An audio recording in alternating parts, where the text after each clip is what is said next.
Hello and good evening. The South Caribbean Conference is pleased to present the 8th installment of its Surviving a Family Crisis series.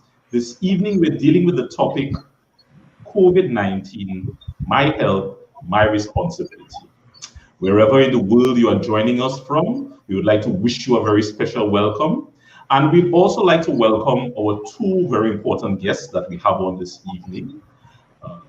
I'm actually tempted to entitle this evening's program, the UWI edition, or the University of the West Indies edition, because we are joined by two lecturers, I think from the University of the West Indies, St. Augustine campus here in Trinidad and Tobago. First, we are joined by Dr. Oscar Ocho, who is the director of the School of Nursing at the St. Augustine campus at the University of the West Indies. And we are also joined by Dr. Dyett, Patricia A Dyett, who is also a lecturer at the University of the West Indies St. Augustine campus, who lectures in the areas of nutrition and dietetics, diet therapy and nutrition, food security, and food service management. In a little while, I will give you a full introduction of both of our very important speakers this evening, but at this time, it's just a short overview. Before we get into this evening's program, I'd like to ask Dr. Patricia A Dyett to open us with a word of prayer. Dr. Dyett? Sure.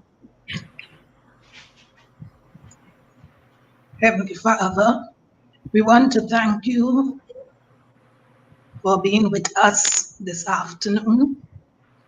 Bless us. Help that what is said would reach the audience it's intended for.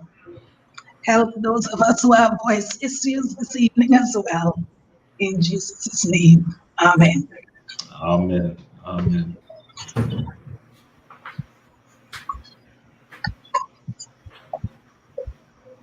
So this evening, our first speaker is no stranger to this program. He's Dr. Oscar Noel Ocho. Dr. Ocho started off his career as a nursing assistant trainee at the San Fernando General Hospital in 1981. That's a very auspicious year because it's the year I was also born. So congratulations, Dr. Ocho. He's also a qualified registered nurse and currently serves as the director of the School of Nursing at the University of the West Indies, St. Augustine campus.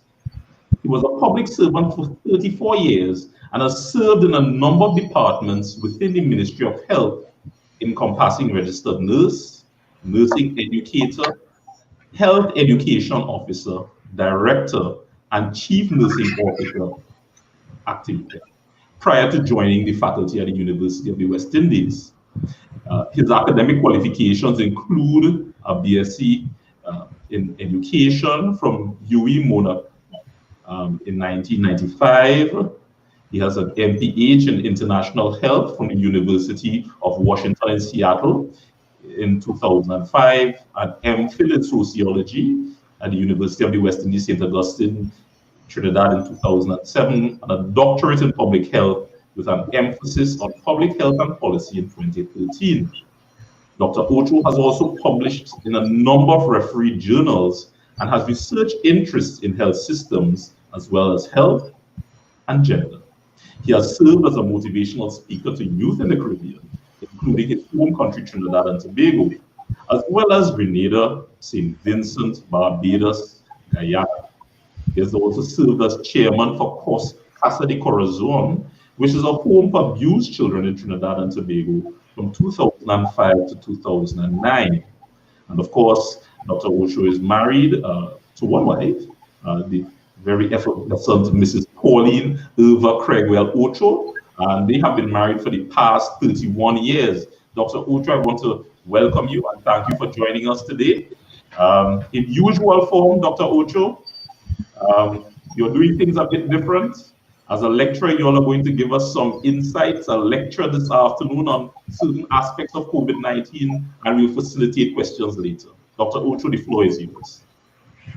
Thank you so very much, Randall, and to my fellow colleague, Dr. Dyett, who is going to be sharing this afternoon with me.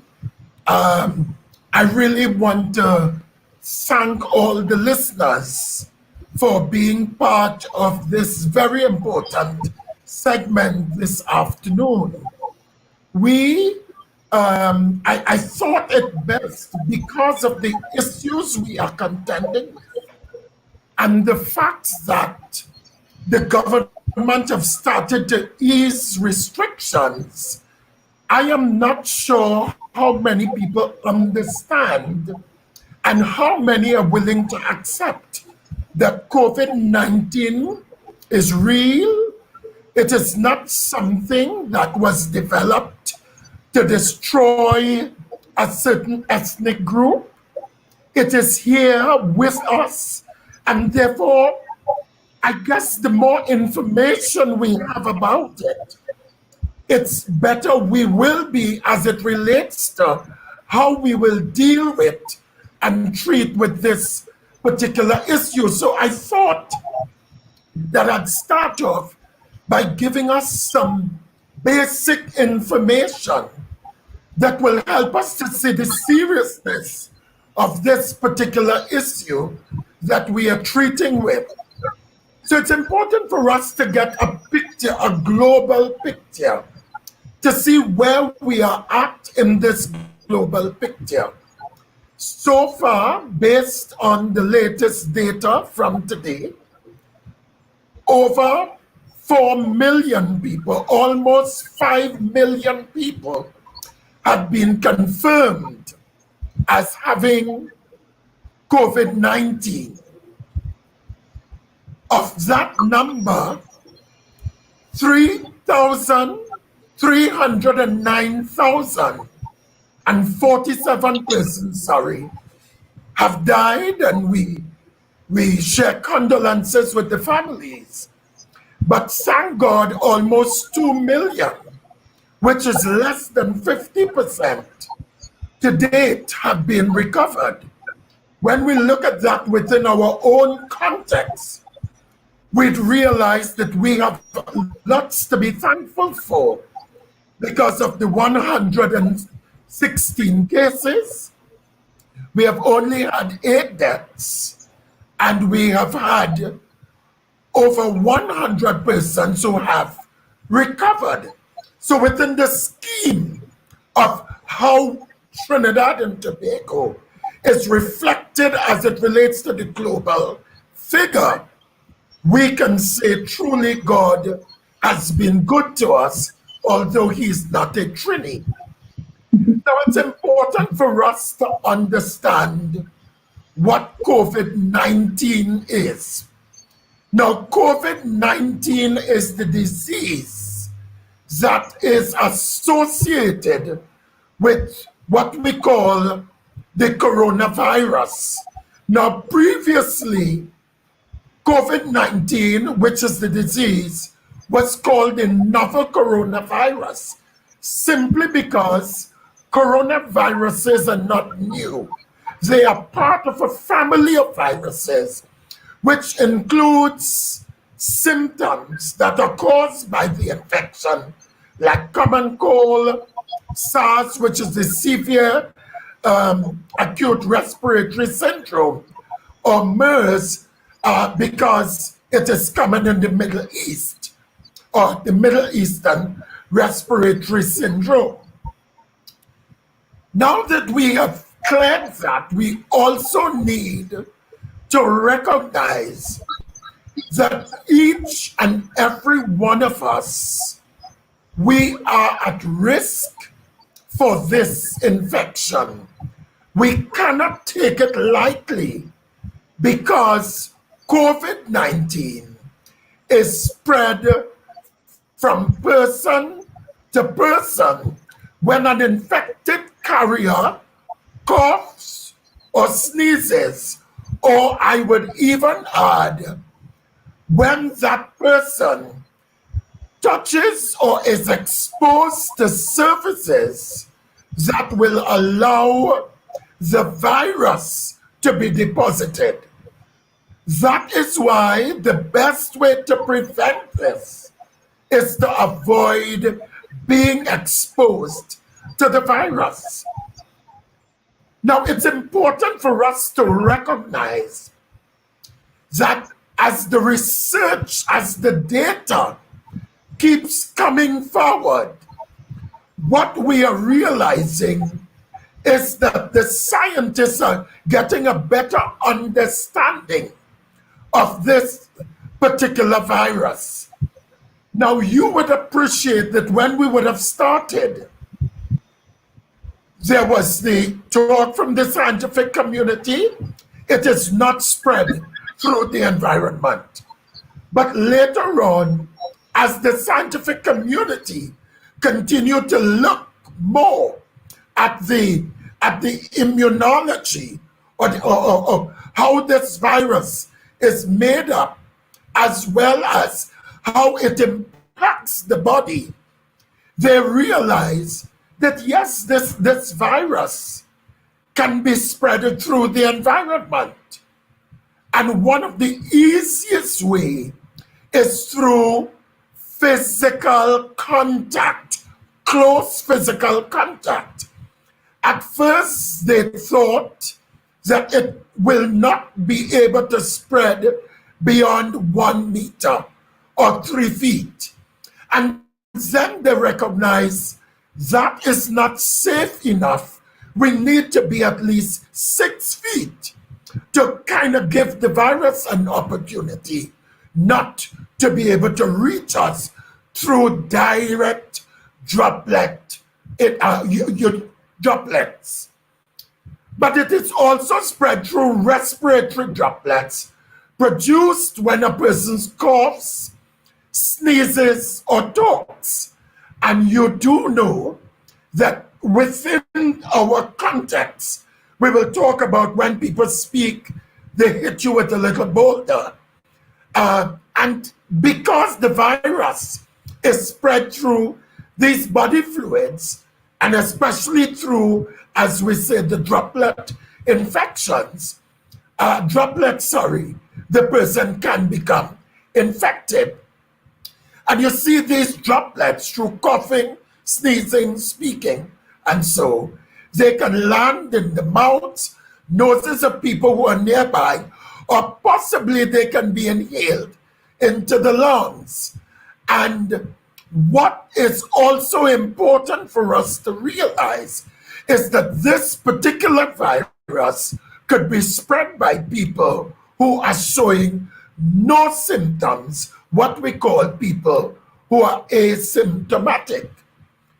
Now, what we have realized is that while the other coronaviruses are associated with upper respiratory infections as well as the lower respiratory infections, there is an affinity of this particular virus when they look at the receptor sites. The receptor sites seem to have an affinity to the lower respiratory tract. So you would find that persons may have the fever, the cough, the sore throat, and in some cases later on, the acute diarrhea, which may be similar to the other usual coronavirus symptoms. But what is also important is that most people could be infected with this virus and they are not aware, or they can recover. But it's just a small percentage, between 10 and 20%, who would go on to develop these types of symptoms. Now, this is a very, very important point to note, because if only a small number of persons, depending on their immune response, would go on to become or to experience these severe symptoms, could you imagine what would have happened if we would have had the reverse, where most people would have had the symptoms? Now, it takes about 2 to 14 days after exposure. So the individual may end up with like cough, because again, you're dealing with the lower respiratory tract, shortness of breath or difficulty breathing, because the immune response will be very pronounced there. And it's very important that because of the respiratory embarrassment that people experience as a result of this, that is why we cannot take the respiratory symptoms lightly. The chills and the fever are the normal body's immune response. But when you start talking about muscle pain, you are looking now at this infection taking its toll on the body, because it begins now to affect the muscle tissue within the body. The sore throat, and again, because of the impact of the lower and upper respiratory effect, persons may now have loss of taste and loss of smell, and may go on later on to have other symptoms beyond the respiratory, to gastrointestines, as well as other symptoms. Now, it's important for us to recognize that if any of these symptoms begin to manifest itself, emergency medical attention should be sought, but do not leave home to go to the doctor. It's important that you call the county medical officers of health, and I will get those before the end of the program, and they will be able to make contact with you when you contact them, because you want to reduce any sense of risk as it relates to spreading the disease to somebody else. So if you're having respiratory distress, where either trouble breathing or persistent pain or pressure in the chest or some measure of confusion, which will arise as a result of the reduced level of oxygen going to the brain, or the inability to wake or stay awake, or you begin to have what we call the bluish lips or face, which is cyanosis, you know that you're in respiratory distress, and this is not to be treated lightly. You need to seek medical attention. Now, it's very, very important for us to look at some of the complications that are associated with this disease, because it is the complications that create the problem for individuals. And we start off with the acute respiratory failure, where, as it were, because what happens, the individual is experiencing what we call a cytokine storm, where the body, in trying to respond to destroy this particular organism, ends up now overreacting and starts to work on itself or against itself. And so you find that with the increase of the fluid and so on in the lung, the person will not have gaseous exchange, and therefore that acute respiratory failure. Now, you could also have the pneumonia, which is an infection of the lung tissue, either lobes of the lung or the entire lung tissue. But this could become so distressing that you could have the fluid from the lung itself now leaking. And this is where we find the acute respiratory distress syndrome. Some of the smaller studies, based on some of the autopsies that have been done, are also showing that this COVID is having an impact beyond the respiratory system. So we're looking at the acute liver failure, the acute cardiac injury. In fact, some smaller studies have shown that persons are ended up with heart attacks as a result of COVID, secondary infection, kidney failure. Eventually, the person could end up with what we call septic shock. And a very uncommon condition, two very uncommon conditions, is what we call disseminated intravascular coagulation. It's where the infection overtakes the body, and it now has an impact on the body's ability to be able to form clots, should in case you begin to bleed. And with DIC, or disseminated intravascular coagulation, they are seeing a few cases that person will ultimately bleed to death. And then there is also a very uncommon one, rhabdomyolysis, where the muscle tissue now begins to become affected, and it begins to become destroyed. And later on, that person can end up with things like renal failure. But I want us to recognize that they are also seeing some complications in children. The Kawasaki disease, which is a very uncommon disease, which is a condition that could trigger serious heart problems, including clotting in children. But it also they are also seeing through some autopsies that younger people in their 20s and 30s are also now suffering or being diagnosed with strokes, which is clot formation in the brain, causing now a level of dysfunction that will show itself up in strokes.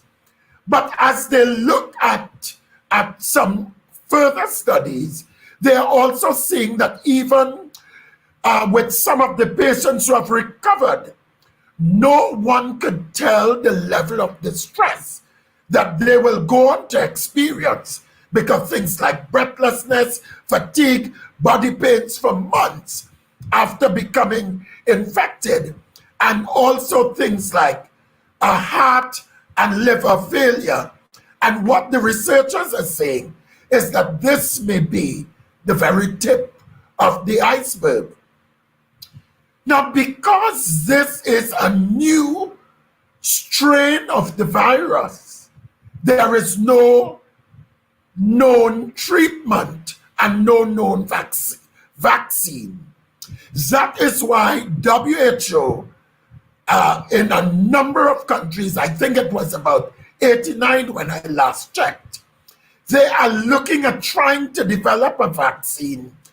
And the Caribbean, the University of the West Indies, it's three of its 4 landed campuses.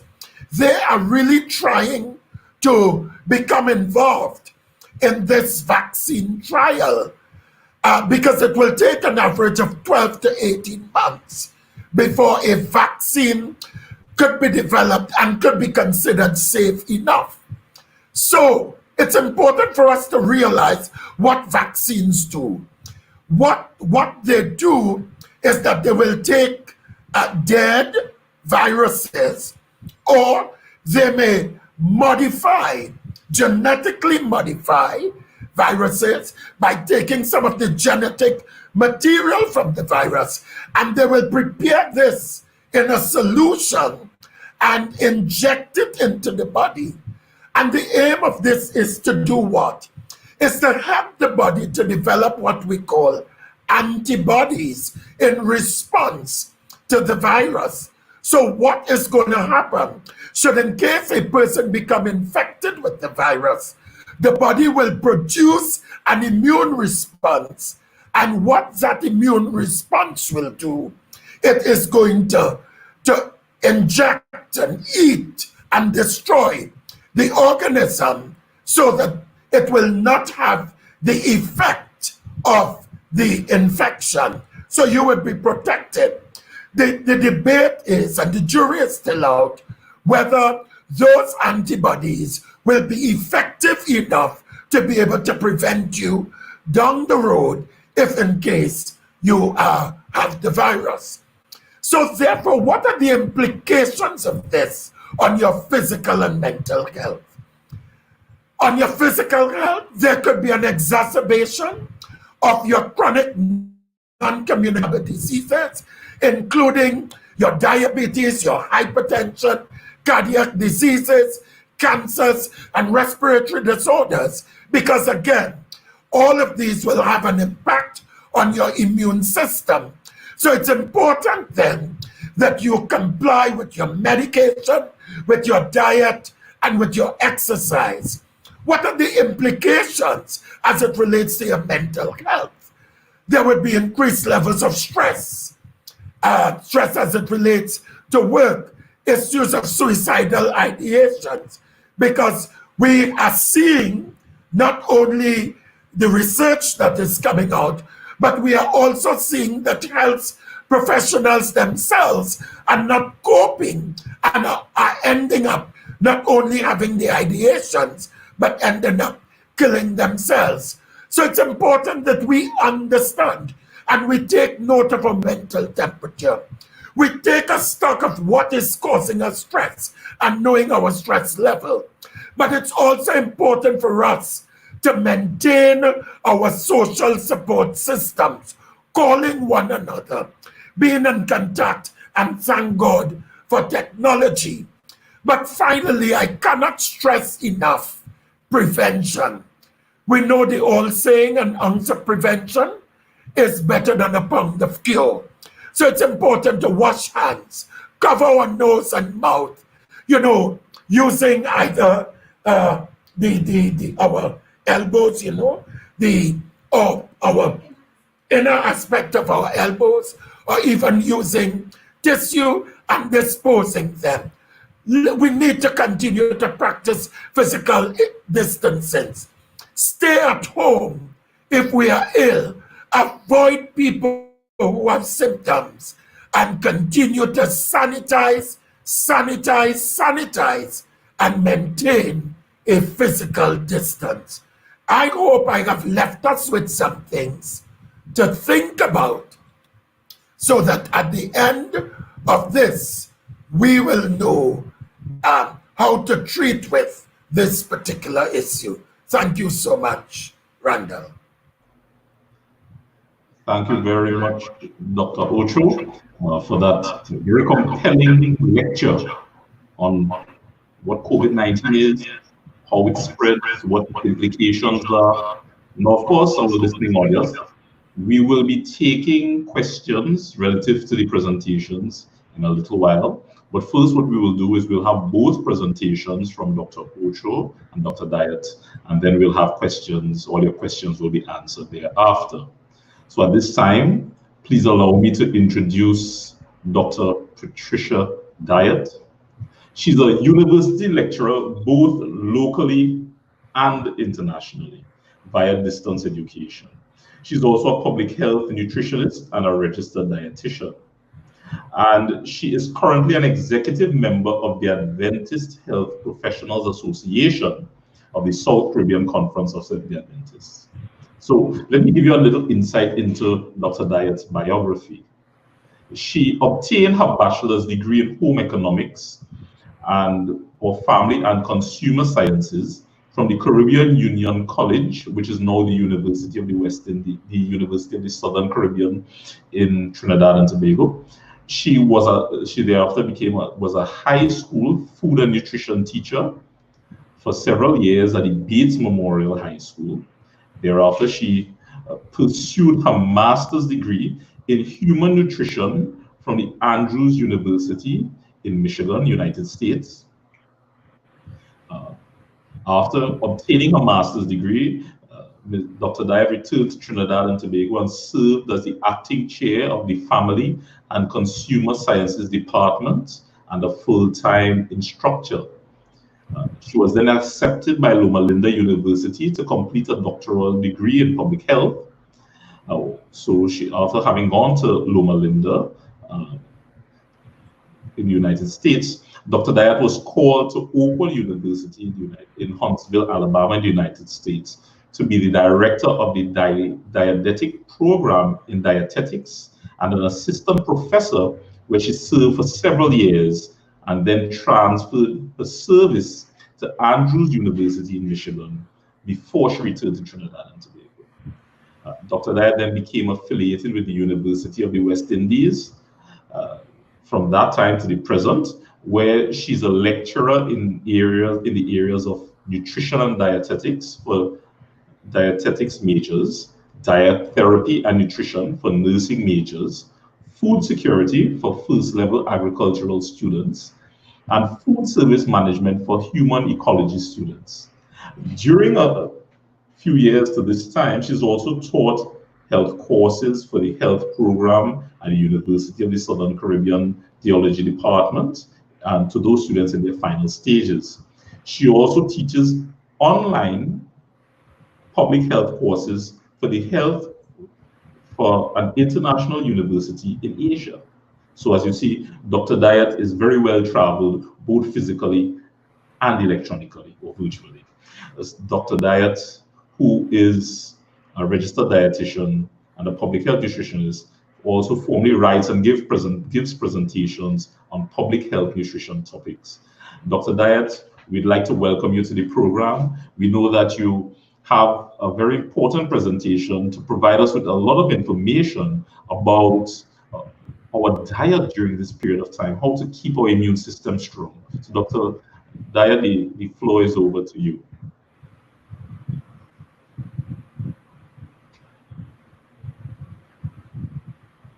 Dr. Dyett, I think your microphone may need to be unmuted. Yes. Thank you. Good afternoon.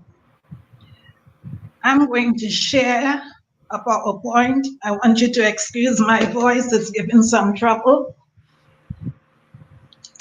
I'm going to share a PowerPoint presentation with you since the presentation is a bit involved. And so I'm going to share my screen at this time.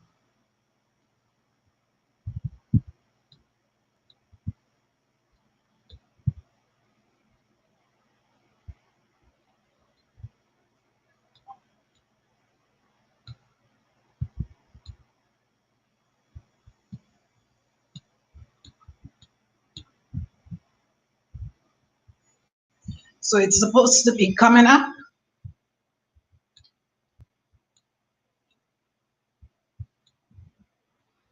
Okay. Moderator, can you tell me if it's being seen? Yes, yes. We're seeing it perfectly. Thank you. Good. So good afternoon again. I am sharing on COVID-19, my health, my responsibility, food, nutrition, and diet tips for protecting body systems. You know, food is essential to life and health. No amount of medical drugs and procedures or naturopathic herbal applications can sustain life without nutrition.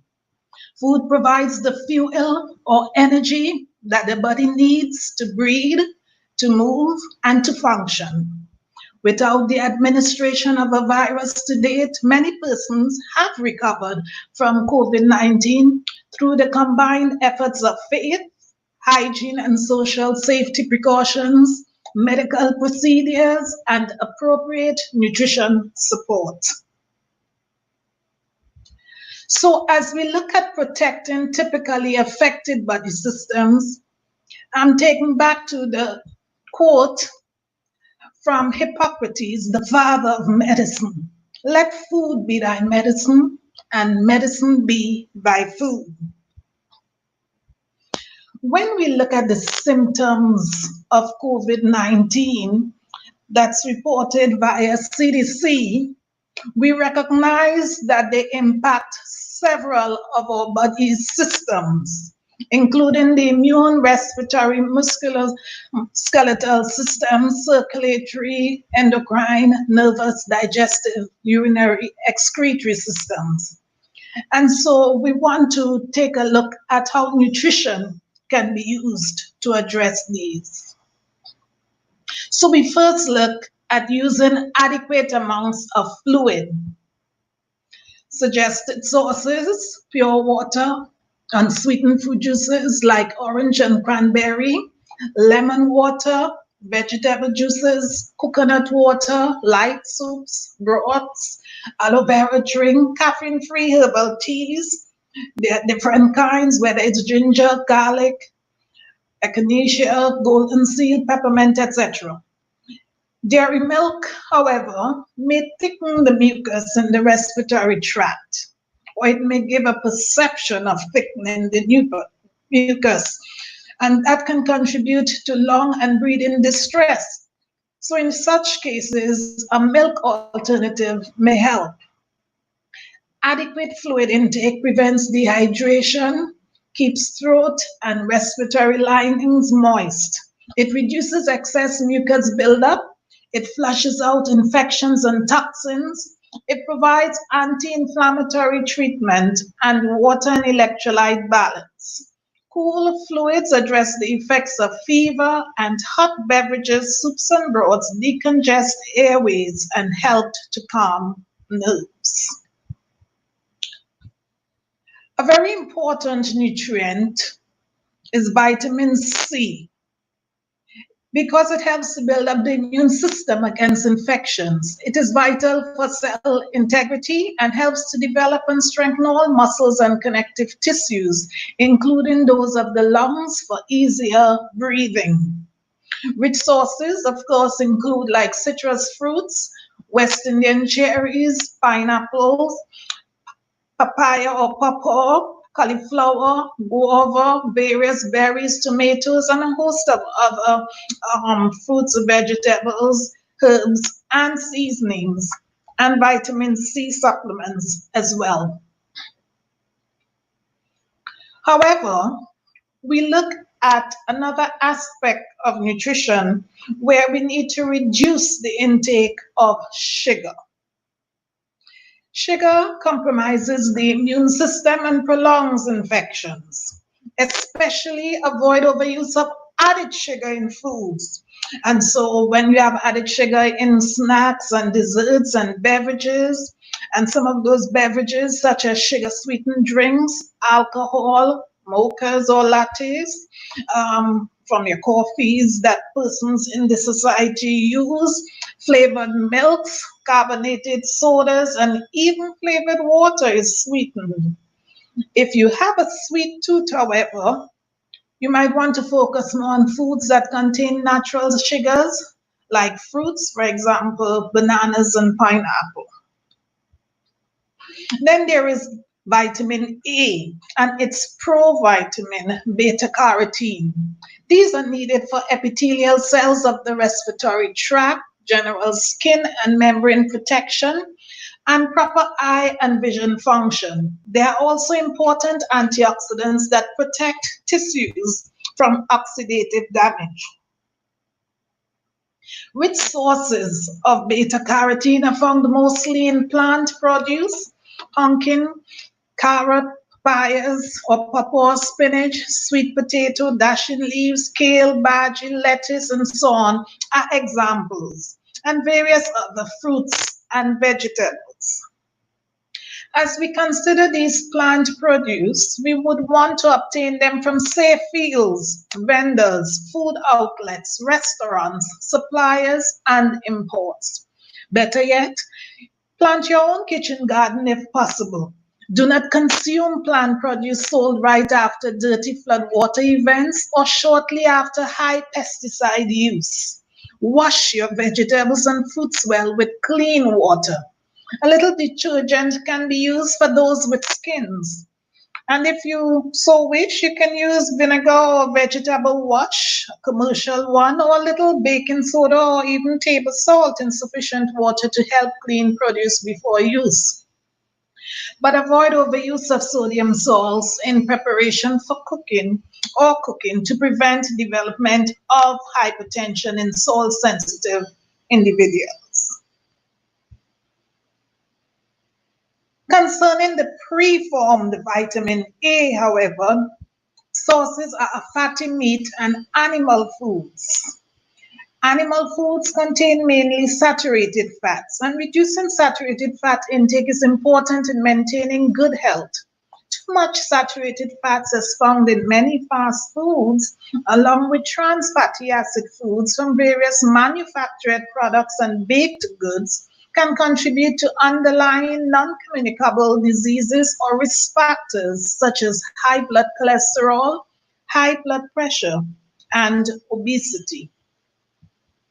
However, we do have polyunsaturated omega-3 fatty acids that are essential fats, and these enhance immunity and reduce inflammation and chronic disease. They are animal sources because omega-3 is abundantly found in fish and fish oils. But you would need to exercise caution whenever you suspect fish may have come from contaminated waters with oil spills and industrial waste or environmental pollutants like mercury, dioxins, and PCBs, or may have been found floating near the shores of waterways overrun with rotten sargassum seaweed. But plant sources include flaxseed, and we have chia seeds, canola oil, walnuts, and soybean oil. Another essential fatty acid is the polyunsaturated omega-6 fatty acid, and this is found in various vegetable oils, nuts, and seeds. Then the monounsaturated omega-9 fatty acid is the other health-promoting fat, which can be obtained from olive oil, avocado, and nuts. However, too much of any type of fat contributes to excess calorie intake and risk of overweight and obesity. So it's important that we exercise moderation and temperance. We come now to a very important nutrient when we're dealing with COVID-19. Why? Because protein forms antibodies for immunity. And we know antibodies is what the body uses for fighting foreign particles, foreign elements that come into the body to do harm. It is needed for DNA, cell integrity, fluid and electrolyte balance, tissue repair and regeneration. And it strengthens muscles and connective tissues, including those in the lungs for easier breathing. Plant sources of protein include your peas and beans, hummus, soy, peanuts, tree nuts like walnuts, etc., pecans, and so on, nut butters, nut milks, seeds like flaxseed and sesame seed, miso, tempeh, whole grains, and spirulina seaweed.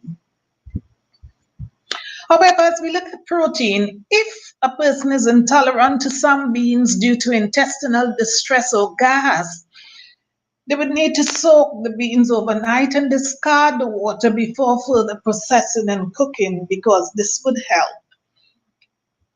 Animal sources of protein include meat, poultry, fish, egg, and dairy, and must be held or cooked at appropriate temperatures. Now, if one is allergic or immune sensitive to plant and animal proteins, like soy and nuts or seafood and dairy products, these should be avoided completely. We continue on animal protein. Given the initial diet-related reports or speculations about the novel coronavirus, it might still be prudent to avoid certain types of protein sources. There are so many more acceptable food options available than having to resort to less wholesome options such as snakes and monkeys and skunks and iguanas and frogs, or creeping and flying rat-like creatures like manicou and lapping bats. And we do have persons in society who use these things quite often. And we're still on animal protein. So furthermore, eating scavenger animals is like eating a plate of inherently diseased flesh and filth and blood and bacteria or parasites. So safeguard your immune system during this COVID-19 period and avoid such items. Scavenger animals include the kobo, roaches, swine, which is the pig, and shellfish. And since scientists have found that coronavirus can spread from humans to animals, avoid consuming domesticated or even stray animals like dogs, cats, rabbits, and horses that humans tend to be in close contact with regularly.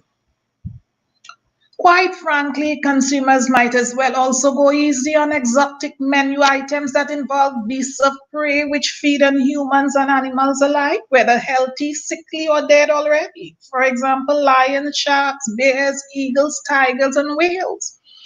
Additionally, endeavor to access your animal protein from livestock and poultry sources having the least exposure to major hormonal and antibiotic treatment used for quick unnatural growth or disease symptom reduction.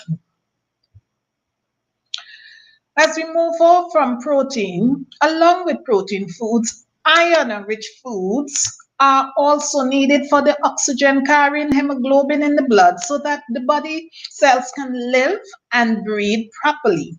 Adequate oxygen delivery is especially crucial in COVID-19 cases. Plant-rich sources of iron are deep green leafy vegetables, peas and beans, nuts and seeds, curry, whole grains, fortified breakfast cereals, and even chocolate. That's a nice and interesting one. Rich animal sources of iron include seafood, offal, which are organ meats like liver, and red meat.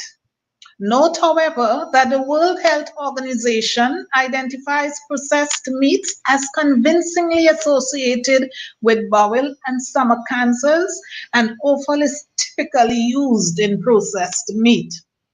The World Health Organization also reports a possible association of colorectal, pancreatic, and prostate cancers with red meat consumption. Then there's vitamin E and selenium. These are important antioxidants that protect against cell damage caused by air pollution and from unstable molecules of metabolism within the body. Rich sources of vitamin E are like wheat germ and vegetable oils, sunflower oil, other seeds and seed oils, nuts, nut oils, avocado, and seafood. Rich sources of selenium are Brazil nuts, mushrooms, brown rice, sunflower seeds, and rich cereals, seafood, white meat, and poultry. We come to some minerals. Zinc. This is an immune boosting mineral. It reduces inflammation, protects the DNA, and is needed for cell integrity. Rich sources are cashew nuts, flaxseed, pumpkin seeds, beans, cereal grains, beef, eggs, and milk. Magnesium is needed for nerve and muscle function, metabolic reactions, and is an anti-inflammatory agent. Rich sources of this mineral are green peas, nuts, seeds, beans, avocados, green leafy vegetables, bananas, and seafood. Then there is calcium. This is a mineral needed for lung and other muscle contractions, for healthy bones, regulating heartbeat, and fluid balance.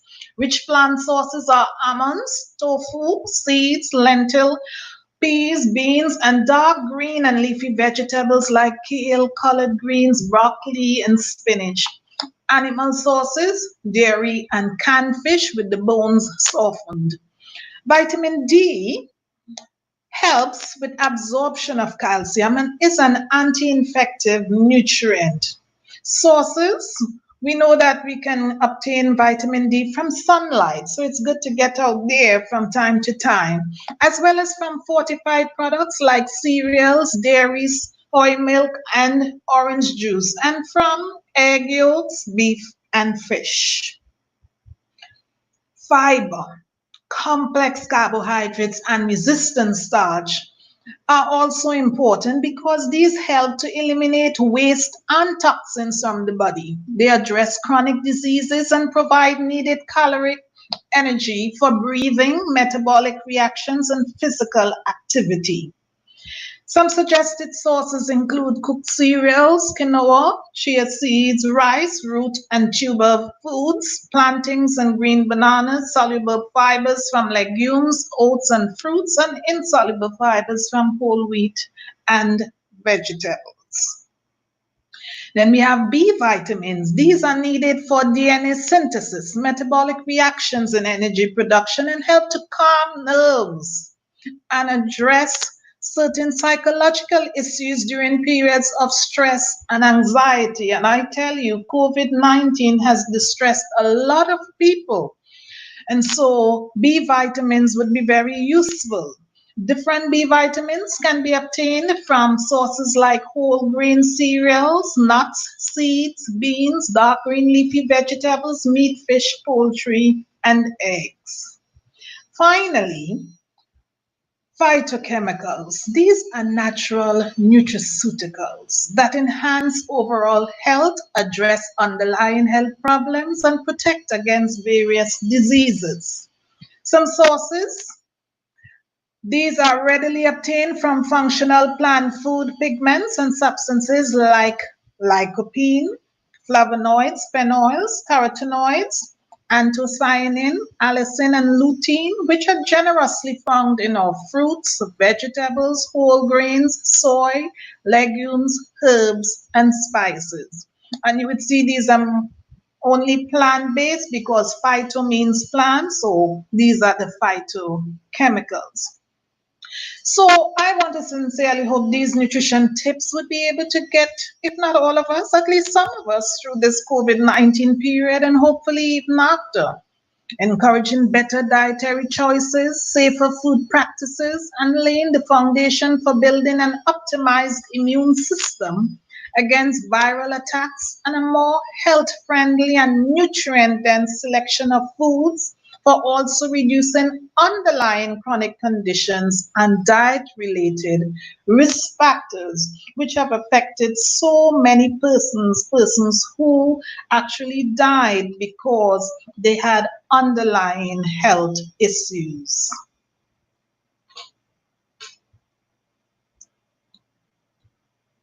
So I want to thank you for listening, and I hope that this would be helpful to you. Thank you very much, Dr. Dyett, for that very intense presentation, and certainly I hope that many of our listeners out there and those viewing the program will have questions to get further insights into many of the things that you just presented to us.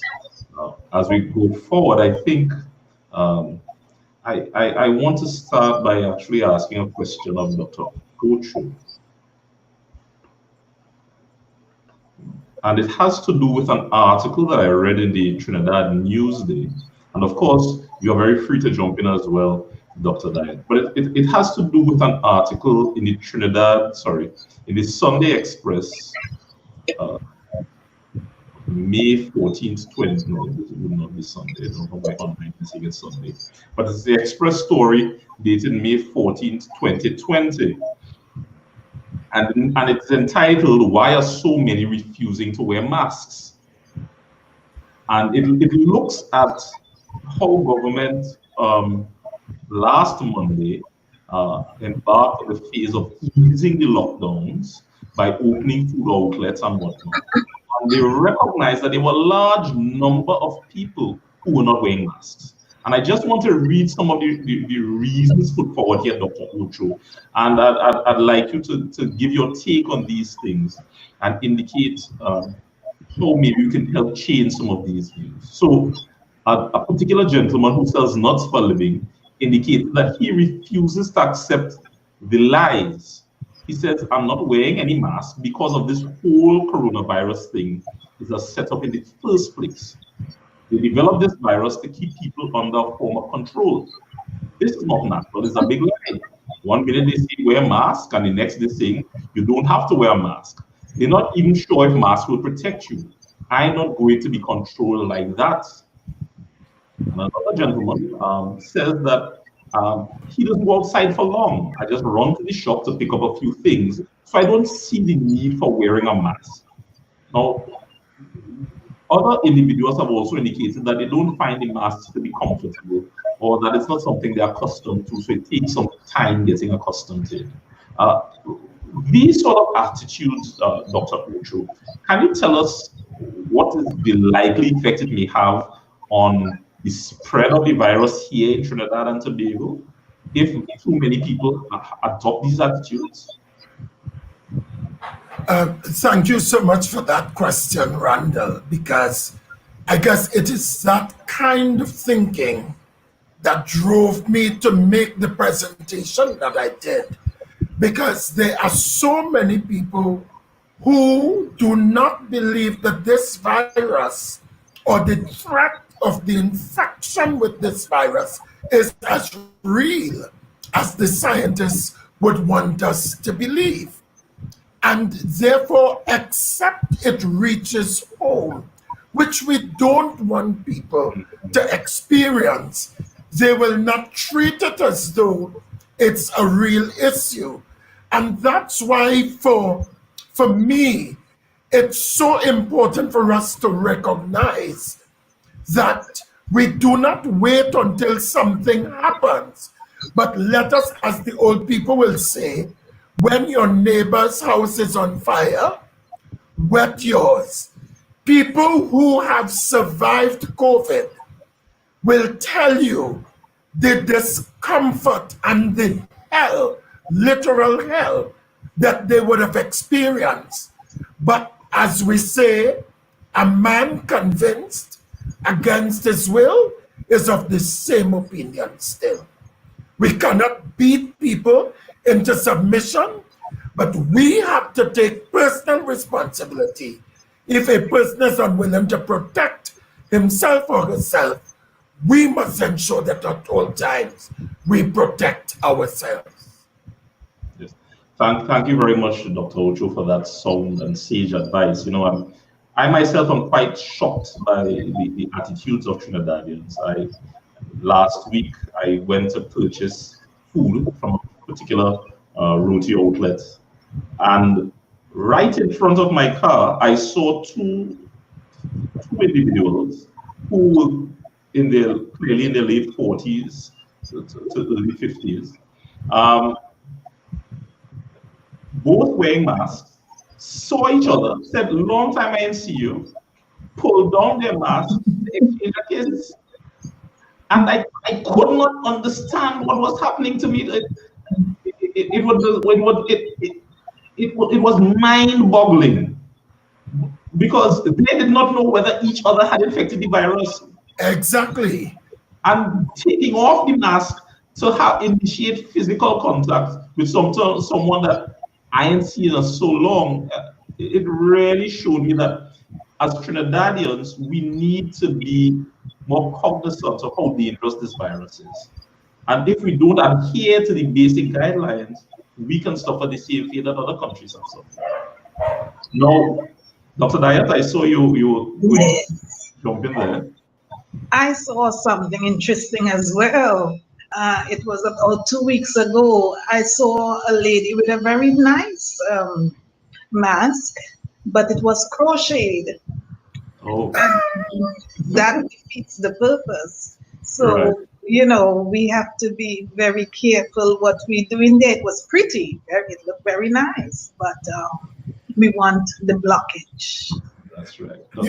Even as you said that, Pat, I think we have to be careful that some people are using the mask as a fashion statement, where they are more concerned about the color coordination rather than the utility of the mask.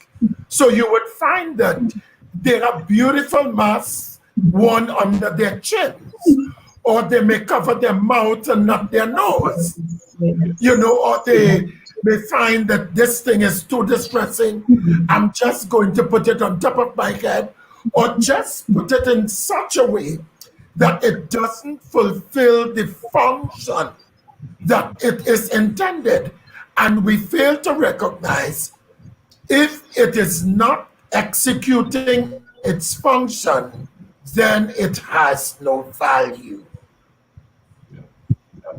Thank you, Dr. Ocho. Now, I'm seeing online that there's a question here that I imagine is directed to Dr. Dyett. The person asks, since there's no known vaccine for the COVID-19 virus, are there any known plant-based remedies that we can use?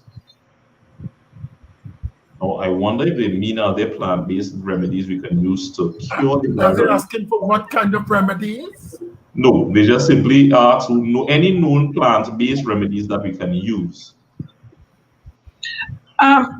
Because the virus is still being investigated at the scientific level, it is important for us to know that our responsibility, which is the theme of the program this evening, is to ensure that our immune system is built up enough to resist some of the things that is attacked by, including COVID-19, and to address some of the underlying conditions that tend to cause the viral infection to be more intense. And so it's important for us to know that a plant-based remedy or any other type of remedy is not necessarily out there. But it's important to note that plants, plant foods do have a whole lot of important functional nutrients and phytochemicals that can do real positive things for our health, and it can help to prevent a lot of conditions. And so going plant-based and seeking certain things, as was mentioned, because a lot of plant-based foods and nutrients I mentioned there during the presentation would indeed help, but not necessarily cure, since there isn't really a cure or vaccine at this time. And I think, Pat, it's also important for us to reinforce that unlike the use of antibiotics, where you use, for example, bacteria, or you have antifungal, the only impacts that you would have on viruses are immunizations or vaccinations. So that while you could treat a bacteria and you could treat a fungi, you cannot treat a virus, you have to treat the symptoms. So it's important that the information you shared, how do we boost our immune system by eating right, is so very, very important. And again, how do we manage our stress level is also going to contribute to that.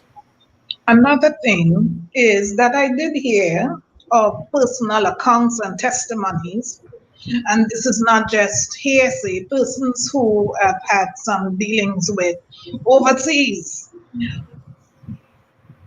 Some of them got infected, and they were advised to use high amounts of certain nutrients, particularly like vitamin C type things in the IV, and I understand vitamin D, and it served to be useful.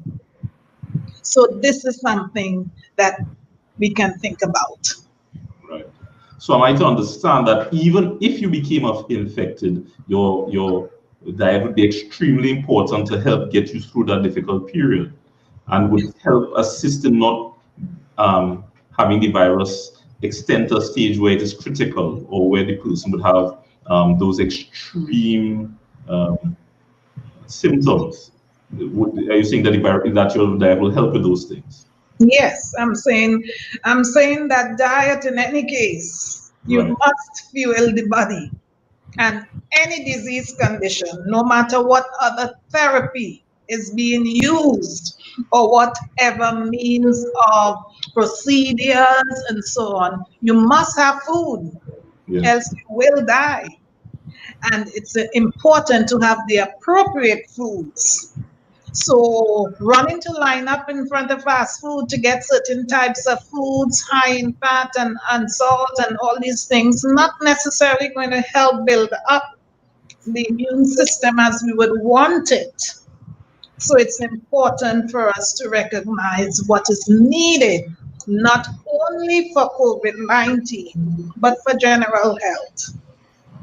All right, thank you very much. Now, Dr. Ocho, I just heard you mention vaccines a while ago, and I'm very thankful that you indicated that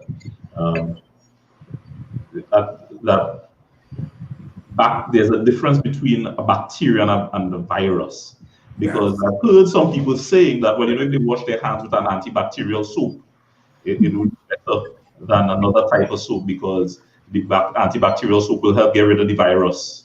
And so I'm very happy that you put that distinction out there. Now, in terms of a vaccine, how long does it usually take for a safe vaccine to be developed? And especially in relation to something like COVID-19. Okay. It takes a minimum of 12 to 18 months, because vaccine trials go through at least 3 stages of development. First, they have to do it in a laboratory to see what is the impact of this particular vaccine, and they usually use rats. And depending on the effect, they may go now for a smaller population of humans, where we go to the second phase. So, because they would look for volunteers now and use those volunteers to have the vaccine, have them, access the vaccination, but they'll have them monitored very closely. And depending on the impact, the body's immune response, and there's a lot of ethical issues associated with that, based on the results of a smaller population, they will have to go now to a larger population, looking at demographic characteristics like age, gender, and so on. And it depends on the efficacy of this. Now, the reality is, part of the ethical dilemma that they have to contend with, because they have to be sure that they are doing no harm. If in case they see any negative impact, they'll have to stop that vaccine trial.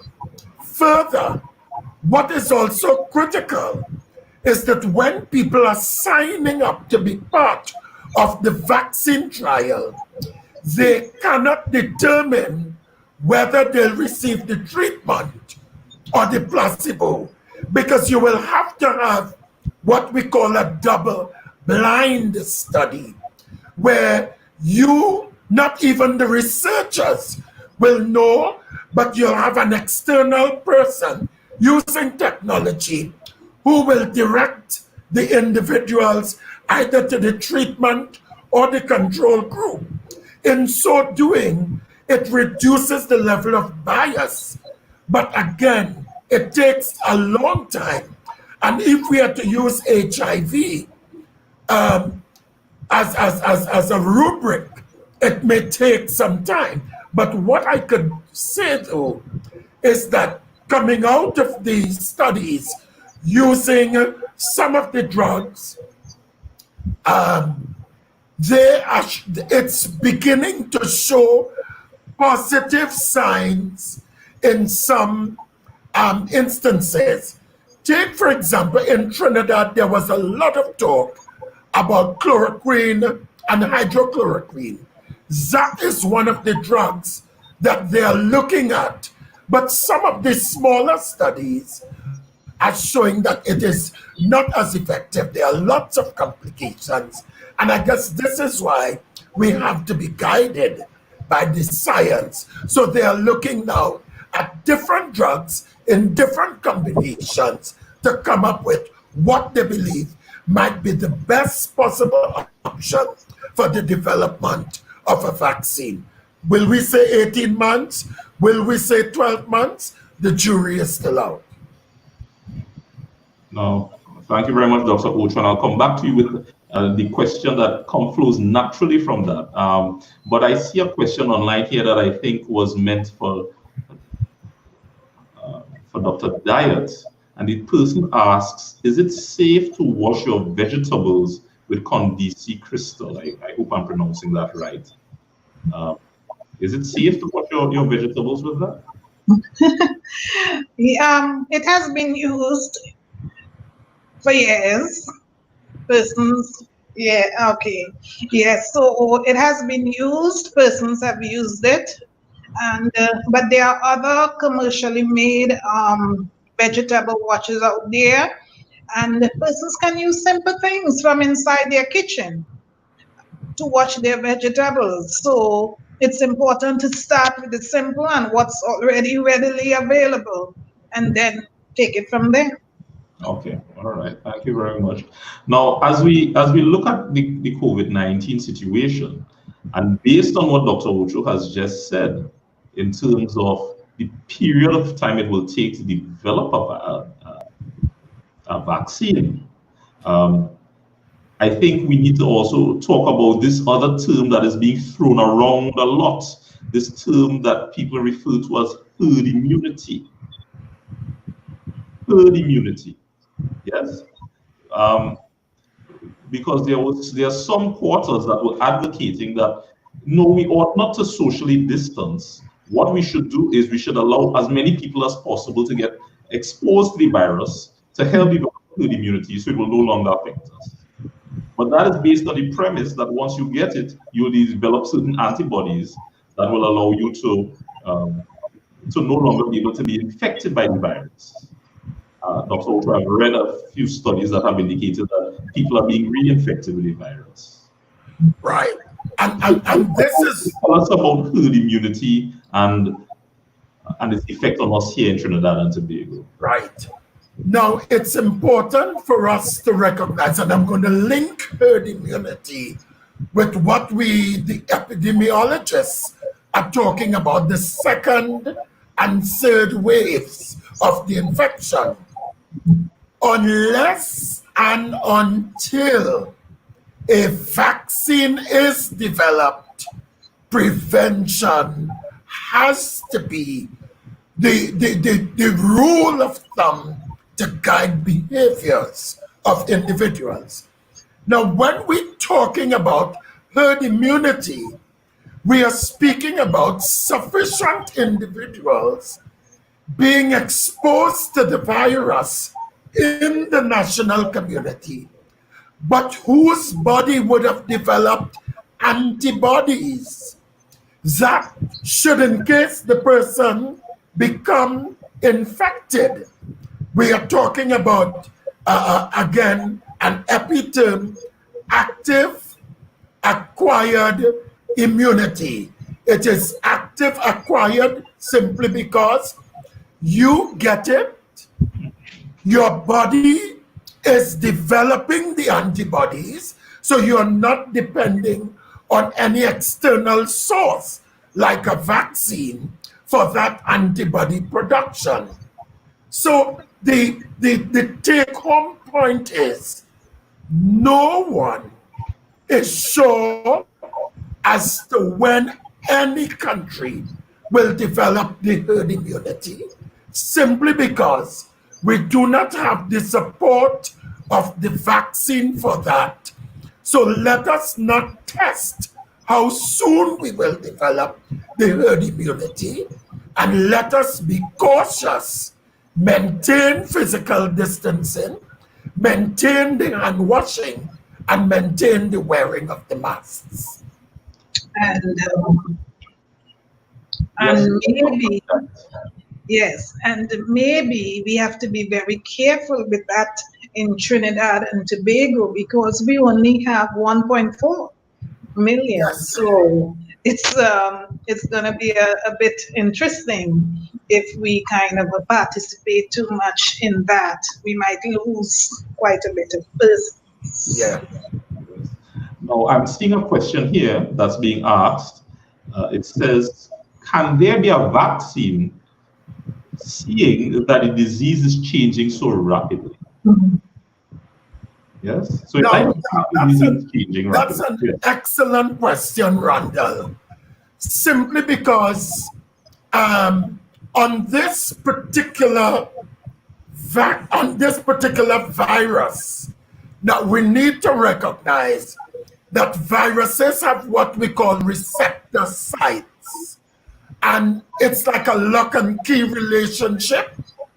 So that if, for example, you have a Hyundai Elantra, you cannot use that same key to drive a Nissan Almera, simply because there are certain indentations on that key that has to become attached to the ignition in order for that vehicle to start. Similarly, in order for the DNA of the virus to enter into the cell, to infect the cell, there must be a coming together of this, what we call the receptor sites. So on the virus, there would be particular genetic strands, and on the cell itself, there will be strands. So when that becomes connected, it allows now for the cell to take in the genetic material from the virus. The challenge with trying to develop these vaccines, and this is what happened with HIV, viruses do what we call, they mutate, in that as they grow and as they reproduce, there are some genetic codes, and I'm going to use that word, which changes. So even though it looks the same, the way how the protein strands are, any change in those protein strands will ultimately change the very nature of the virus. So while you are in the laboratory working on the genetic code for a Hyundai Elantra, by the time you are ready We don't know what level of mutation may take place that you have to deal with an Almira. But notwithstanding that, we cannot give up because we don't know what is the level of the mutation or change that will take place. That is why you have to deal with this using a multi-pronged approach. Thank you very much, Dr. Ocho. So that was an excellent question there, and it helps put it into perspective that we need to maintain our regimen of washing our hands, social distancing, practicing wearing masks, of protecting yourself, and thereby protecting others. Yes. You have, as the program is called, it's my responsibility. And if everyone takes it as their responsibility, it will definitely slow the spread of this virus. So we have another question online. The person asked, imported fruits like berries, example, raspberries, etc., still retain their potency after packaging, storing, and then shipping. I imagine this is for Dr. Dyett. Imported food, depending on the length of time it takes in transit and the level of storage conditions, for example, whether we're dealing with refrigeration and so on. If it's a short time and if all things are put in place in terms of the storage, then it should have the potency of the nutrients. I think this is what is being asked. However, sometimes things take a while to reach where it's intended to go. Also, when it arrives, sometimes it's on the shelf in certain groceries. Some groceries have more of a rapid turnover than others. And so again, time, as with anything, when you purchase from the market or anywhere, the longer you have things around, things will stay for a while. Potency can be removed. However, there is still some nutrients in there. And if that is what you have, you use it because it will still provide an advantage over nothing else. Okay.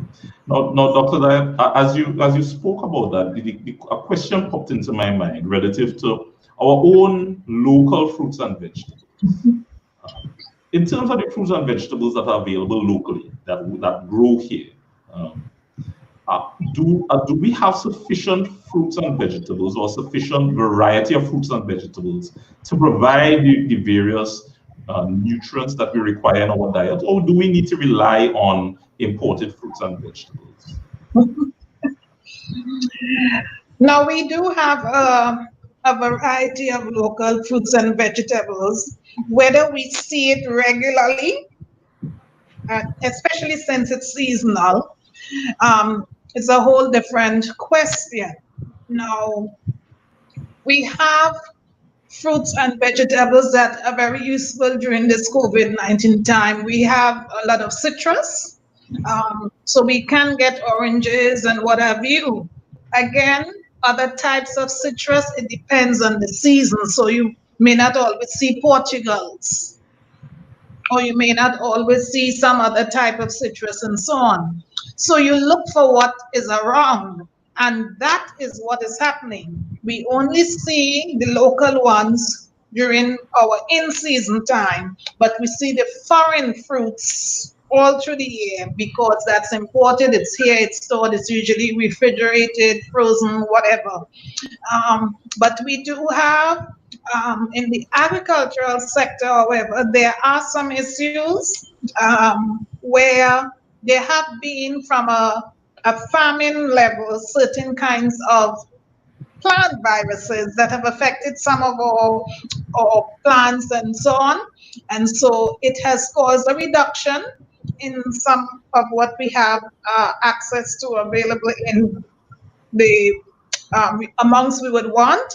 But when you move around the larger groceries, when you move around the markets and so on, you are able to see local fruits and vegetables, and so we should take full advantage of this. All right. Thank you very much. So I don't see us having any more questions online at this point in time. So it gives me the opportunity, Dr. Dyett, to look at another news article that I saw in the Newsday. It's called Sick Wild Meat. It was published 2 days ago, and it indicates, so this came up at the Friday briefing on the COVID-19 that the Ministry of Communications does. And what it says is that Dr. Saeed Rahman indicated that pathogens such as bacterium, which cause the potentially lethal leptospirosis disease and salmonella, which can lead to an organism that can lead to heart conditions, which can end in death, have been found in local wildlife, which is consumed by the population as wild meat. The article also goes on to say that even the ammunition that is used can cause lead poisoning in certain populations, especially children. So the question is this: even the consumption of wild meat in Trinidad and Tobago, how safe is it? Given that the world right now is abuzz with the idea that it appears that this vaccine, this virus, came from the eating of bats. So how safe is it to consume the wild meat that we eat here? Okay, so I did hear the conference that you speak of. I didn't read the article, however, but indeed research, as was mentioned in the conference, is going on the wild meat and the bacteria that is being found and so on. And also the lead pellets from the ammunition that can cause the toxic levels being found. And so I also noted that what was mentioned is that persons who do the hunting, it's a private venture most times, and they catch the meat and they carry it home and dress it and so on for themselves. What is different is that most times meat that reaches to like the groceries and so on, they go through a process where it is graded and it passes through certain kinds of regulations that have to do with sanitation or hygiene of foods and so on. But when you come from the back in your forest and you carry home your thing, you doing whatever. And so it is already filled with a lot of the different bacteria out there and lead pellets or whatever, and you don't have the means to know, to test it, to see what is in there before it reaches the market. You're already home and you're the market. And so this can pose a problem to the personal consumers. However, animals on a whole, we are having an issue. And we saw a number of news clips about the places where meat is being processed, let's say in America, and a number of the workers are falling ill. So the whole environment is an issue, and we have to be very careful because they're saying a lot of the workers there are getting ill in those processing companies, and meat would reach a place where it would reach scarcity to be sold. And this kind of raises some red flags, or it should raise some red flags, that we have to be very cautious with what is happening to the animals. And since it is so new and the focus now is mostly on how is affecting humans, if there is an effect on animals, well, that creates a whole scenario that is a bit tricky that we may not be able to even handle. So I would say go cautious on that. Go cautious. Anything that's wild, go cautious. Yes, thank you very much, Dr. Dyett. I'm seeing another question here online, where it is being asked, are there certain types of fruit that we should not give to diabetics, and what are they? You know, what's interesting is it has been said that our tropical fruits are sweeter than fruits you find in more temperate regions and so on. So this has both pros and cons. We like sweet things. And so things like mangoes and so on might have a certain level of sweetness that can pose a little challenge for a diabetic who doesn't have things under control. Because typically, using the same mango example, you find when mango is in season, our citizens tend to use a whole lot at one time.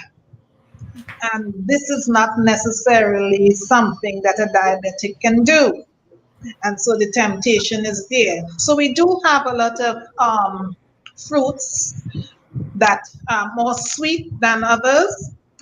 It's important for us to look at those that probably may be a little more in the water content than the fleshy type content that has more sweetness. Like the bananas and so on, we have to use smaller amounts if we're dealing with the diabetic. Not that it cannot be used, we just have to look at portions. We have to control portions in order to control blood sugar. I see. Thank you very much, Dr. Dyett. Now we have just 5 minutes remaining in our program. And so we'll try to get through as many of these questions as we can. And I'm seeing here a question that is being asked. I'm not certain what is meant by it, but I imagine the panelists may be able to figure it out.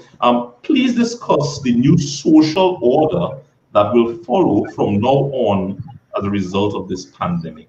I imagine it changes to the way in which we conduct our business. Right. The social order is what we have been speaking to. In a short while, workplaces will be opened up because, as you see, with the fact that we have not had any new cases, it means that cautiously we have flattened our curve. So people now may be excited to see each other because you will be back in your workplaces. You'll be back in churches. People have the opportunity to now dress up like Buck Rabbit for all the outfits they have there. People want to go to the hairdressers, so they want to look like brand new shillings. What this new social order simply means, I have to be conscious that I am responsible for protecting myself and protecting others from becoming infected. No hugging, no high fives. We have to go with the air hugs. We have to go with the elbows, or even no contact at all. We have to go with wearing our masks until we are sure we are safe enough with the vaccine and we have herd immunity. We have to ensure that we continue to keep our sanitizers or wash our hands with soap and water if it is available. This has to become the new normal. I looked on Facebook today and I saw in China, these children who are back in school, they are wearing hats now with some extensions to ensure that they maintain the 3 feet distance. They have to be sanitized and they go through a number of processes Now, we may not have the resources to do that, but we cannot stress enough the importance of personal responsibility in keeping ourselves and others safe. Thank you very much, Dr. Ocho. Very quickly, before you and Dr. Dyett give your closing remarks, I'll just ask, there's one question that is left, and this person says, I've been hearing about colloidal silver. How efficient is this? If you could answer that in a short time, Dr. Dyett. Well, it has been promoted as something that boosts immunity. And so persons have used it in the past.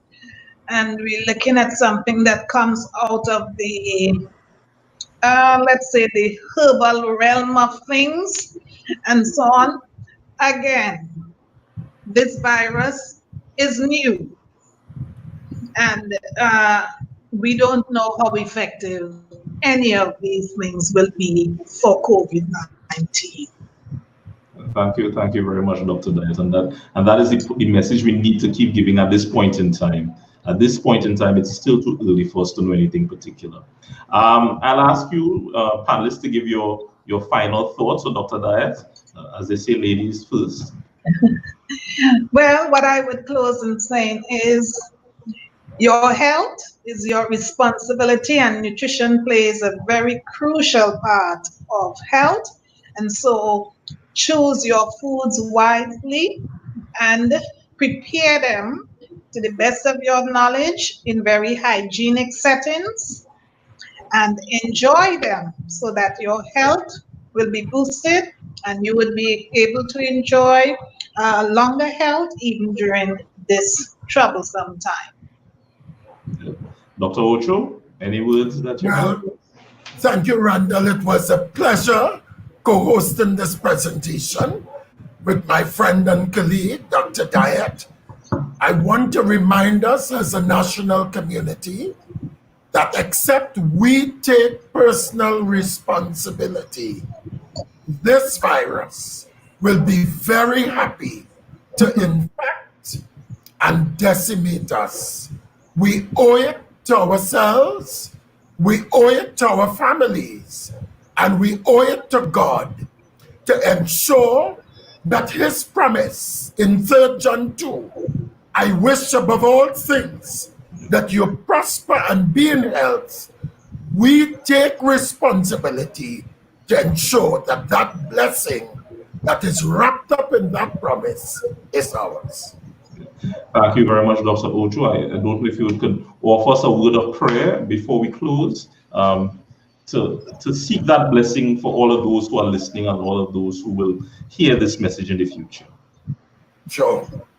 Loving Father, we are so thankful for your goodness and mercies.